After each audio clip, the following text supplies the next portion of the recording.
look, Yamaha parts. Part number BVJ E81A0-V0. Ooh, quick shifter kit. So why a quick shifter?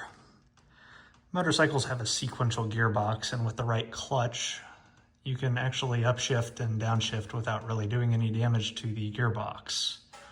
The 2025 Yamaha R3 has such a clutch.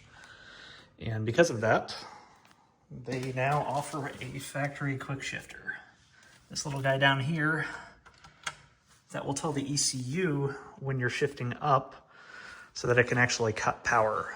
What that lets you do is stay full throttle, and as you approach the red line or whenever you want to shift, simply shift. It'll upshift, do neat stuff, sound really cool. And we've got this installed now. I'll walk you through the install. Kelsey, what's your impression of it? You said low speed was kind of, didn't really make a good difference at low speeds, but higher speeds. It's a little bit clunky. A little clunky at low speeds. You in your pants. Yeah. When you were just trying to go low speeds. But when you're actually trying to keep up with traffic, it's a nice upgrade. Mm-hmm. $150, worth it? Yeah. Yeah. Got electronics and shiny things. And even a special factory OEM in a bag zip tie. Fancy. Install shift pedal cover onto shift pedal.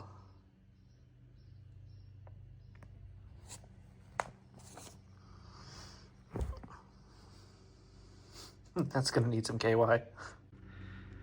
Assembly has been easy so far. Put one of the supplied nuts on the little shaft that's threaded that extends out of the little electrical component.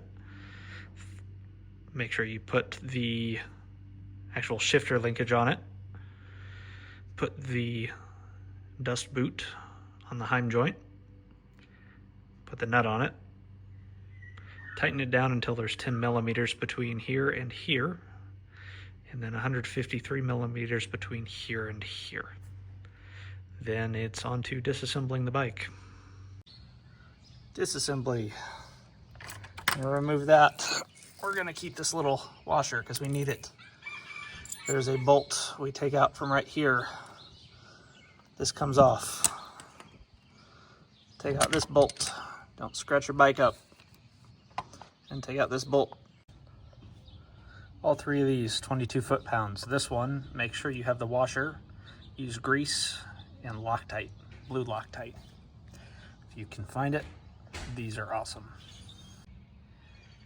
So when you line this up, there's a nice little dot that you align with a, not a keyway, but it's just a little mark where the actual shifter lever thing comes out of the crankcase.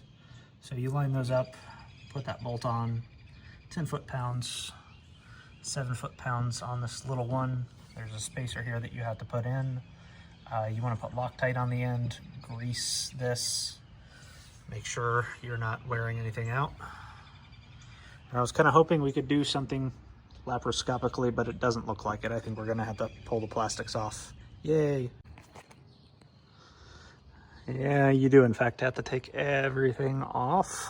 And it's a little harder for us because we have these frame sliders from the factory. So back in there, I'm pretty sure that's the connector we need. It's hidden behind the coolant reservoir.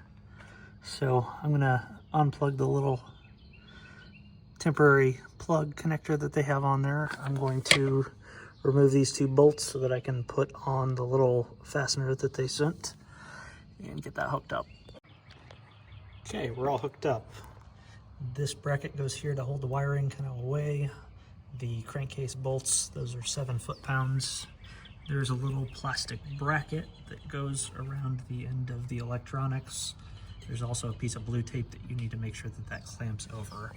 That routes all the way back here behind the thermostat to the connector, or not thermostat, reservoir that I showed you earlier.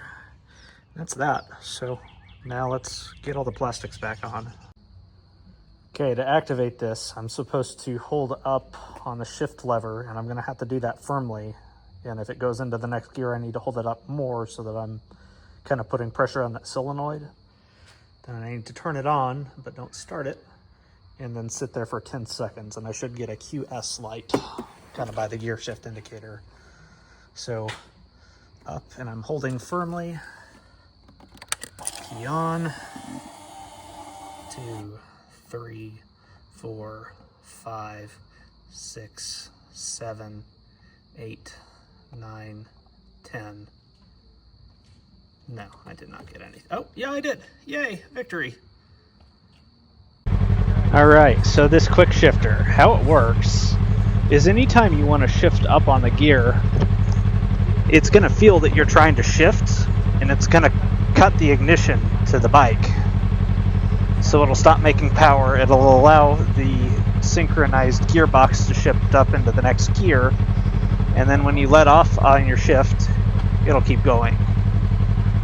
So let's just kind of get started and get to a straight place, and then I'll have you kind of gently accelerate and upshift without using the clutch. Where are we going? Anywhere? Let's go this way first.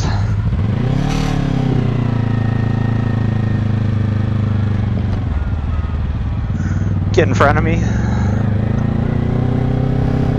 Now upshift without the clutch. Oh, I did it. Yep, do it again.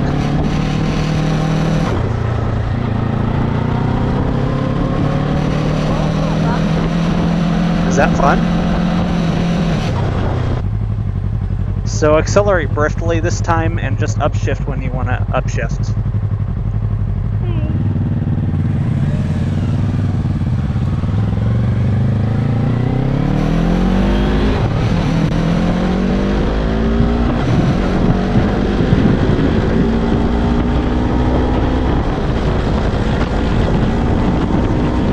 How's that?